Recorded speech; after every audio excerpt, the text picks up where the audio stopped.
देखिए, भाजपा तो अली बजरंगबली, शमशान कब्रिस्तान, किताब हिजाब करती आई है। मोदी जी को बजरंग दल में बजरंगबली नजर आ गए, लेकिन यहाँ बैठे जो अंतर्राष्ट्रीय खिलाड़ी हैं उनके साथ जो बजरंग पूनिया बैठा है उसमें बजरंगबली नहीं देख पाए। वो बजरंग दल क्या बजरंगबली हो गए? श्री राम सेना को बैन किया था भाजपा ने 2009 में, तो क्या राम का अपमान कर दिया था क्या?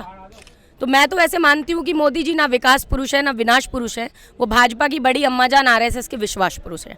और हम तो आपके माध्यम से पूछ रही हूँ कि बताएं कि भाई ब्रजभूषण शरण सिंह के लिए कोई अलग कानून है क्या देश में? करेंगे आप लोग बजरंग दल को बैन? देखिए, हमने कहा कि जो हुड़दंग करेगा करेंगे उसको बैन।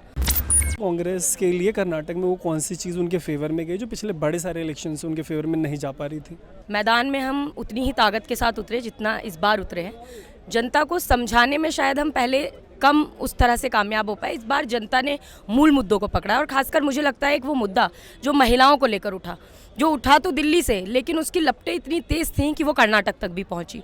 मोदी जी को बजरंग दल में बजरंगबली नजर आ गए, लेकिन यहाँ बैठे जो अंतर्राष्ट्रीय खिलाड़ी हैं उनके साथ जो बजरंग पूनिया बैठा है उसमें बजरंगबली नहीं देख पाए वो, लेकिन जनता ने देखा। और जनता ने नफरत, द्वेष, कट्टरता, वैमनस्यता, इस सब को मात देते हुए, और जो जनमत के मुद्दे थे, जो जनता के हित के मुद्दे थे, चाहे वो महंगाई हो, बेरोजगारी हो, महिला अत्याचार और बलात्कारी और यौन शोषण करने वालों को संरक्षण हो, ऐसे लोगों के खिलाफ वोट दिया है। और ये जीत कर्नाटका की जनता की जीत है। आदरणीय खड़गे जी सहित चाहे राहुल गांधी जी कहें, आदरणीय प्रियंका गांधी जी, सोनिया गांधी जी सहित कांग्रेस के कर्मयोगी एक एक कार्यकर्ता की जीत है। ठीक है, वहाँ जो खेमेबाजी बताई जा रही थी मीडिया रिपोर्ट्स में, उससे निपटने में कांग्रेस सक्सेसफुल रही।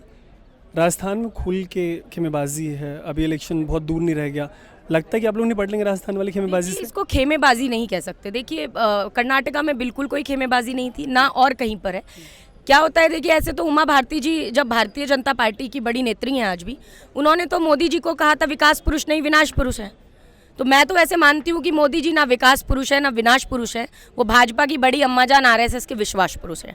ऐसे ही कल्याण सिंह जी ने कहा था कि मैं भाजपा को गहरा गड्ढा खोद के गाड़ दूंगा, लेकिन सब भाजपा में रहे।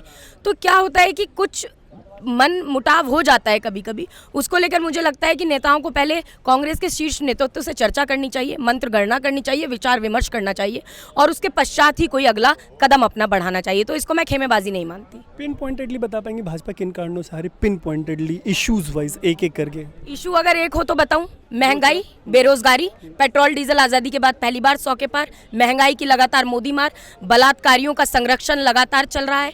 तो मुझे लगता है ये पिन पॉइंट मुद्दे हैं। 40% कमीशन खाने वाली सरकार, ये लोगों के कान में थी ये बात। और हमने जो 5 गारंटी दी वो जनता को इसलिए पसंद आई क्योंकि लगातार उन मुद्दों पर, उन चीज़ों पर भाजपा काम नहीं कर रही। देखिए, भाजपा तो अली बजरंगबली, शमशान कब्रिस्तान, किताब हिजाब करती आई है, और मैं खुद कह रही हूँ कि ये तुष्टीकरण की राजनीति नहीं कर पाए। मैं तो बोल रही हूँ ना, बजरंगबली अगर बजरंग दल में नजर आ गए, आप तो राम रहीम और आशाराम जैसे लोगों का सपोर्ट करने वाले हो। राम का तो, भगवान राम का आप तो अपमान करने